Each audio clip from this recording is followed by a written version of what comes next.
Bom dia, gente.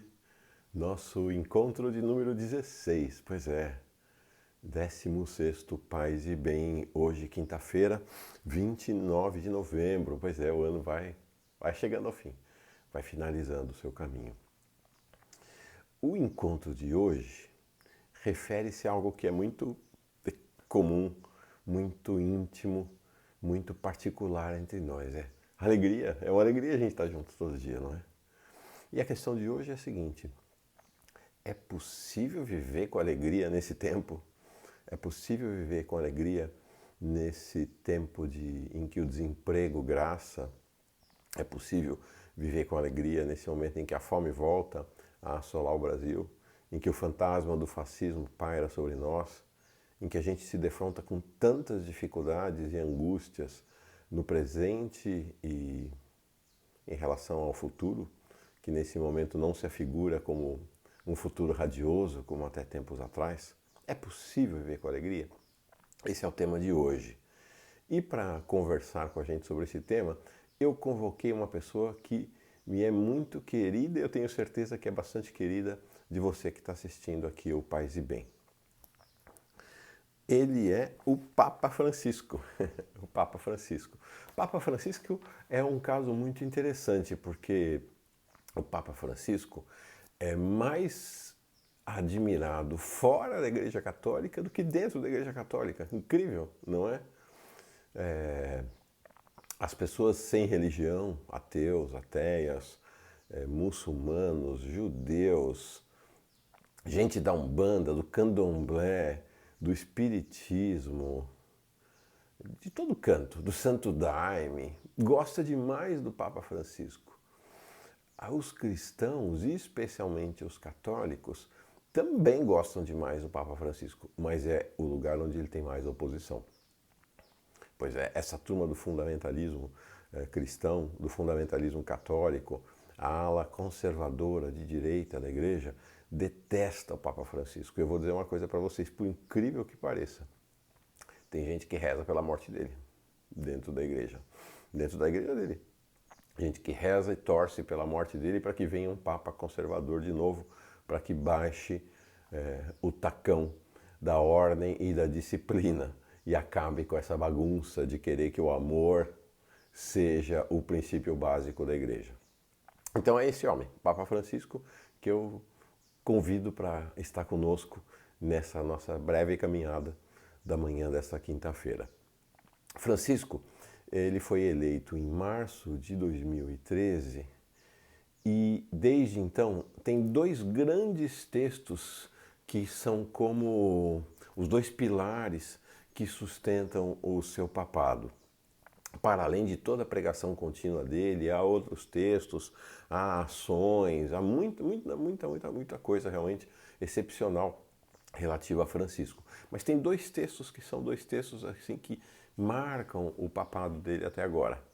O primeiro texto, vou falar do mais recente, que é de 2015, talvez seja a maior herança do papado de Francisco, e tem tudo a ver com a nossa conversa de ontem e com a ideia do canal Paz e Bem. Chama-se Laudato Si. Laudato Si é uma tradição nos textos da Igreja Católica que o título da obra, né, no caso da Laudato Si, é uma encíclica. O título da encíclica ele é composto a partir das primeiras palavras. As palavras que iniciam o texto dão o título a ele. Então, o Laudato Si. O que é Laudato Si? Laudato Si foi o nosso encontro de ontem. Louvado seja o Senhor. Que é o quê? O início do Cântico das Criaturas de São Francisco de Assis. Francisco não é Francisco à toa, né? Ele é Francisco por causa de São Francisco de Assis. Então, o Laudato Si é a grande encíclica sobre o meio ambiente do Papa Francisco, considerado um dos textos mais radicais e complexos e completo sobre a questão ambiental no mundo. Vale a pena ler. Nós vamos falar sobre a Laudato Si em algum momento nessa nossa caminhada. Então esse foi o primeiro texto, esse é um dos textos essenciais da jornada de Francisco, lançado em 2015. Mas já em 2013, no final de 2013, ele assumiu em março de 2013, em novembro de 2013 ele lançou outro texto que se chama Tá aqui? Vamos ver. Dá para ver.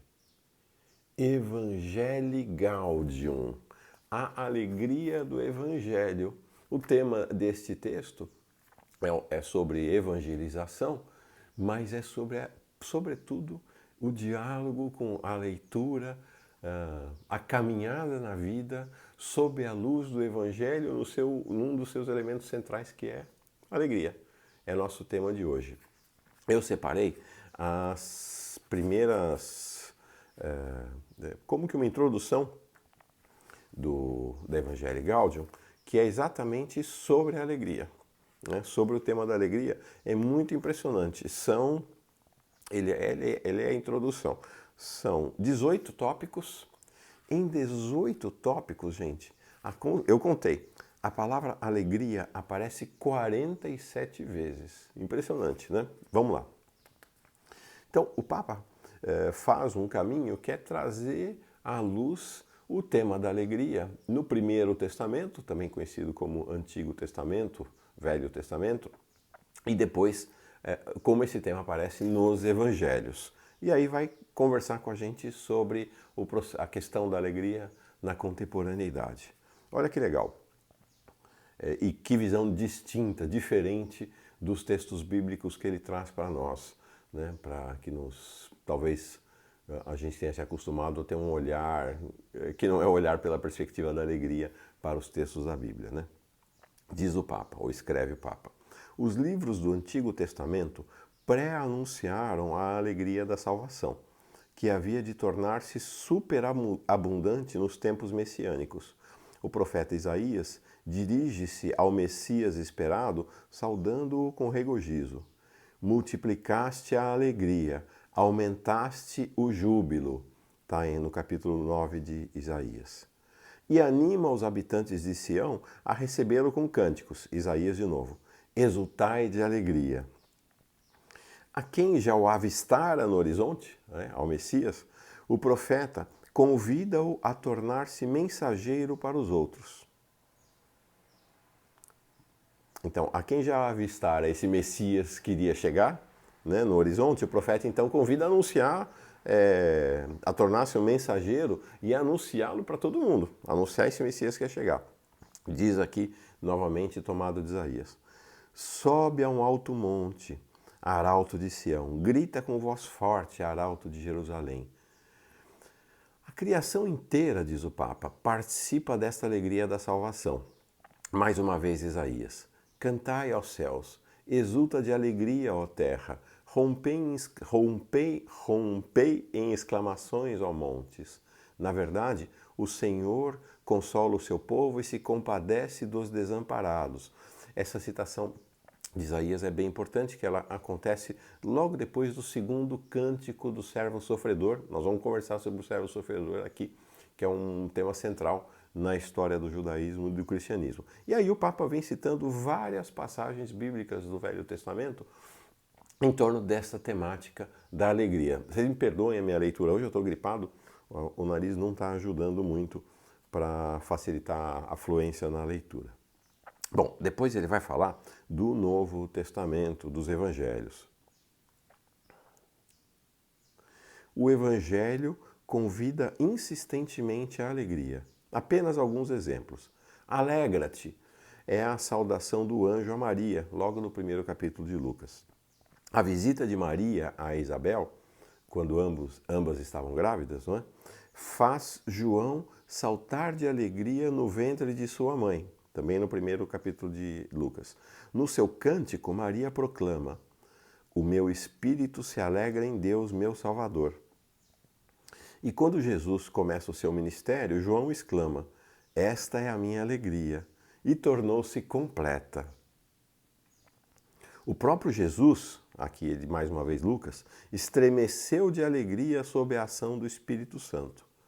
A sua mensagem é fonte de alegria, diz o Papa. E ele toma aqui agora uma passagem de João. Manifestei-vos estas coisas para que esteja em vós a minha alegria e a vossa alegria seja completa. A nossa alegria cristã, mais uma vez o Papa, brota da fonte do seu coração transbordante. E o Papa continua então citando várias passagens do Evangelho relativas ao tema dos evangelhos relativas ao tema da alegria e termina esse tópico número 5 assim: por que não havemos de entrar também nós nesta torrente de alegria? É o convite. Mas, e aí vem o Papa,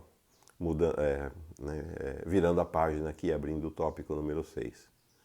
Há cristãos que parecem ter escolhido viver uma quaresma sem Páscoa. O que quer dizer isso?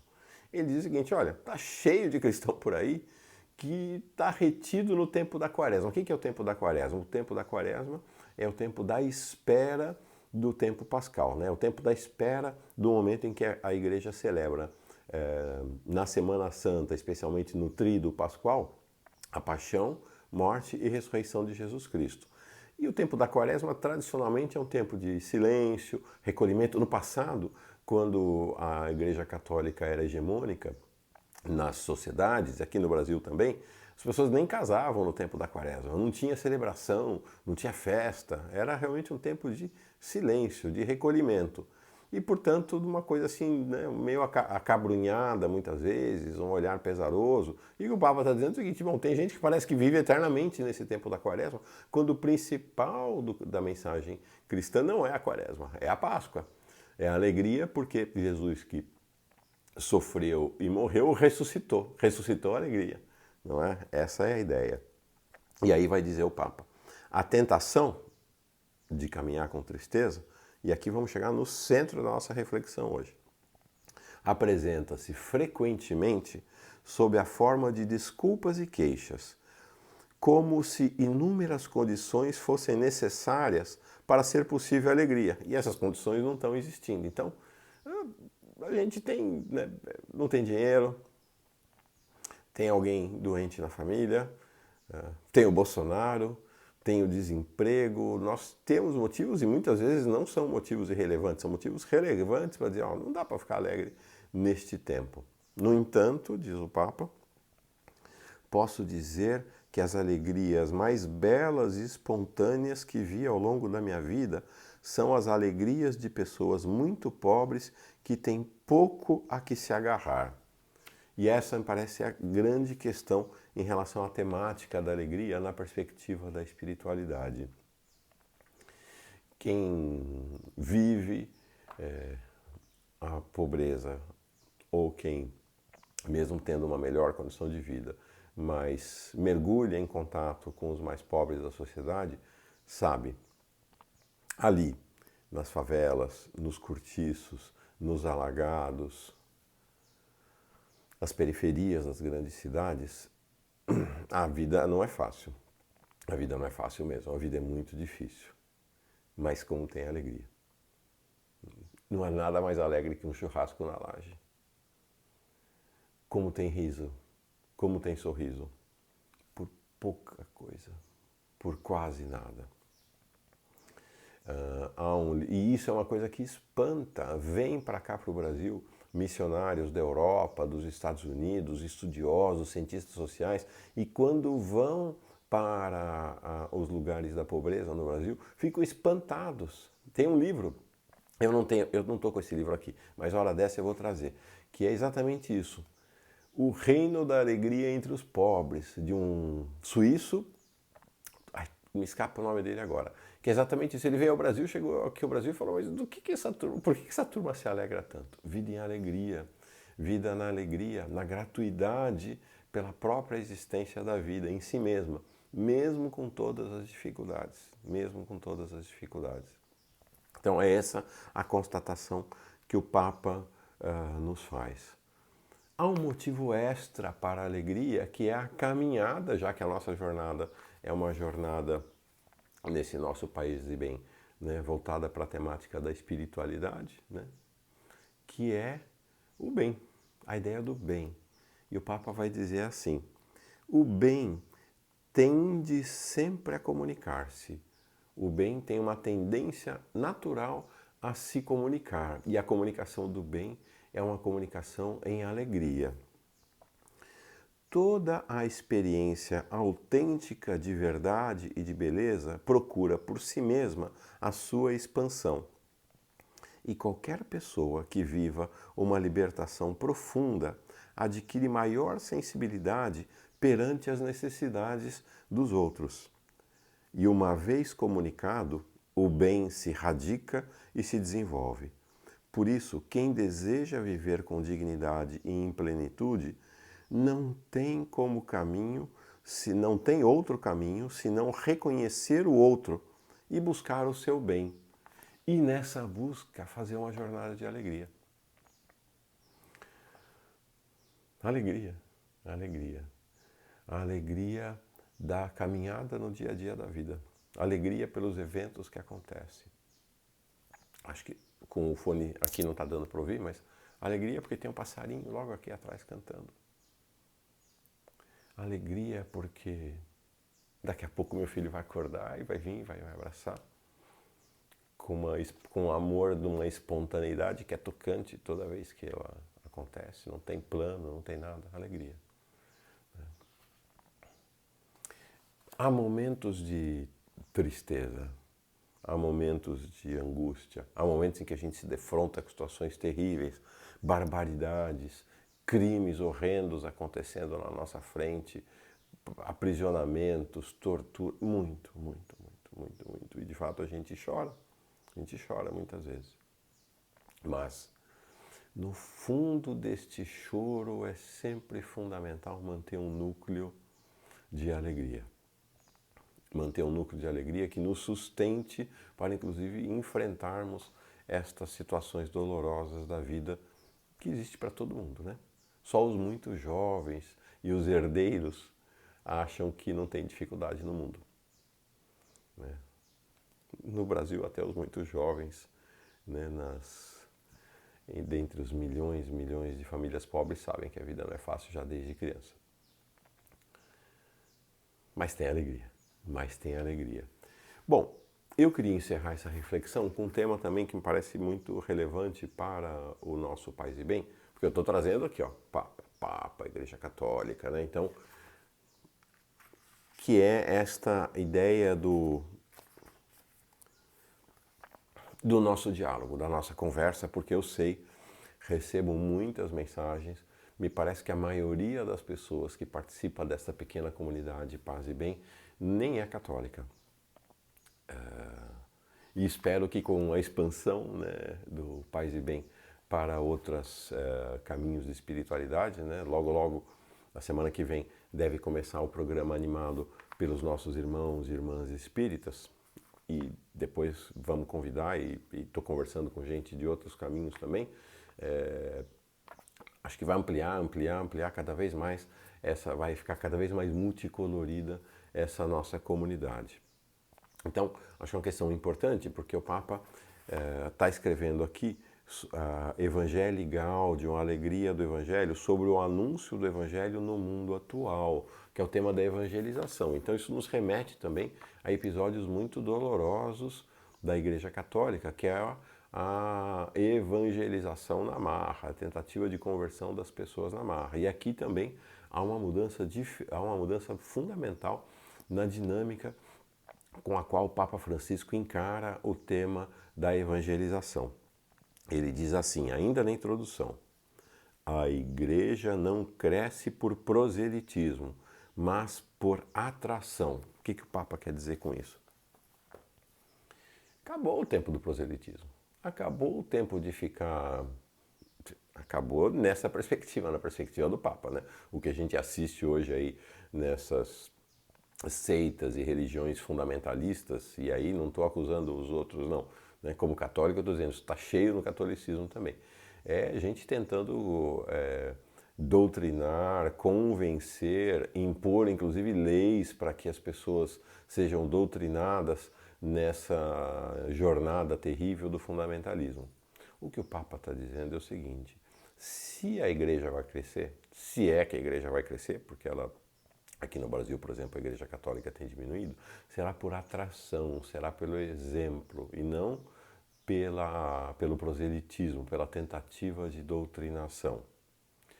Eu digo para você, irmão, irmã, não precisa ser católico, não seja católico. Não seja católica, continua no seu caminho de espiritualidade. Eu vi uma vez o Dalai Lama veio ao Brasil e fui assistir uma conferência dele no ginásio do Ibirapuera, em São Paulo, lotado, milhares e milhares de pessoas.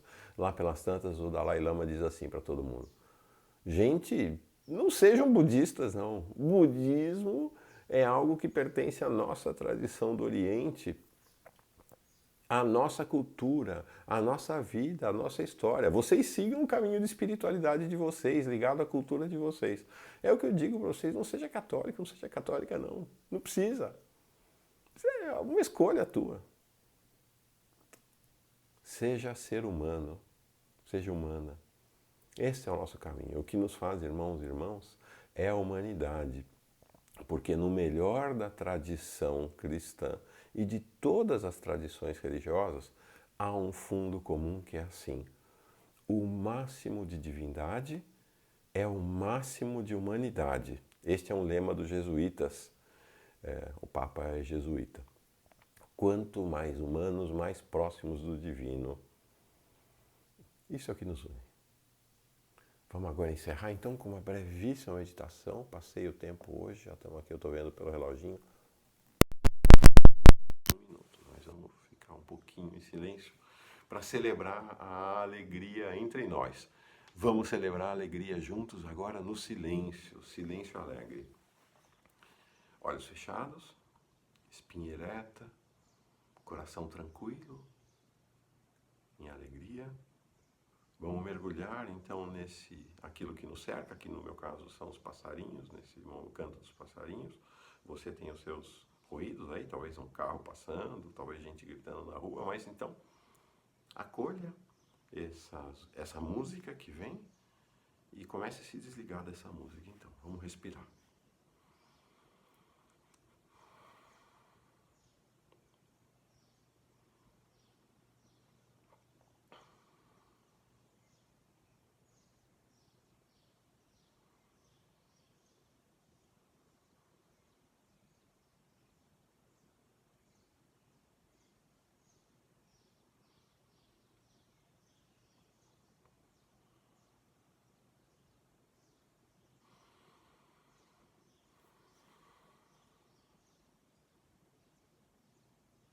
Ok, vamos abrir os olhos. Alegria, gente, alegria. Esse nosso encontro, então, acontece sob esta pergunta: é possível alegria nos tempos atuais? O Papa está nos propondo uma resposta. É possível, sim. É possível viver com alegria. Que nos alegremos uns e umas nas presenças dos outros. Que eu me alegre na sua presença, que você se alegre na minha presença e assim sigamos vida adentro. Paz e bem, gente. Até amanhã.